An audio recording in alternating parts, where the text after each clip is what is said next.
Salut à tous et bienvenue dans notre actu du jour. On va faire le point sur les dernières infos concernant le FC Barcelone et le Real Madrid.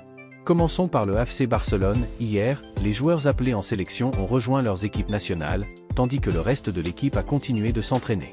D'après nos sources, le Barça aurait demandé des explications à la commission d'arbitrage suite à une décision de hors-jeu contestée et souhaiterait des solutions pour éviter que cela ne se reproduise.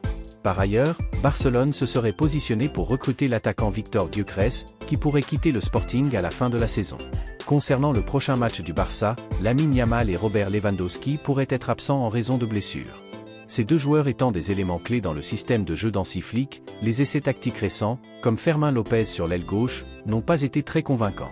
Face à la Real Sociedad, l'attaque avec Lewandowski a manqué de dynamisme. Alors, contre le Celta Vigo, serait-il judicieux d'aligner Rafinha à gauche, Ansu Fati à droite, et Pau Victor en pointe?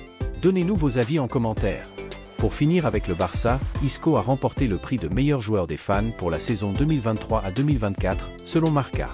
Du côté du Real Madrid, les joueurs appelés en sélection sont partis pour la trêve internationale. En raison des nombreuses blessures qui touchent l'équipe, la direction madrilène prévoit de renforcer l'effectif au mercato hivernal.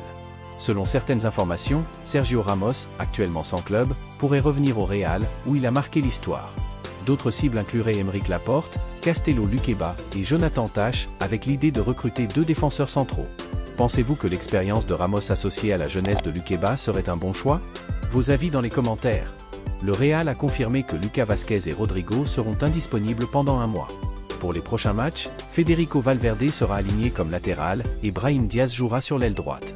De plus, Raúl Asensio, considéré comme un élément important de l'équipe première, continuera de jouer jusqu'au retour de Tchouaméni, lui ayant d'ailleurs fait forte impression face à Osasuna. Le club semble aussi vouloir miser davantage sur son académie de jeunes, prenant exemple sur la Masia de Barcelone.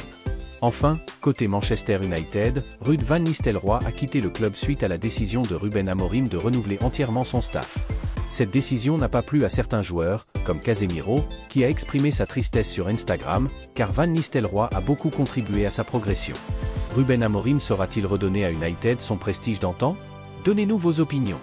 Vos avis nous intéressent, alors partagez-les en commentaire.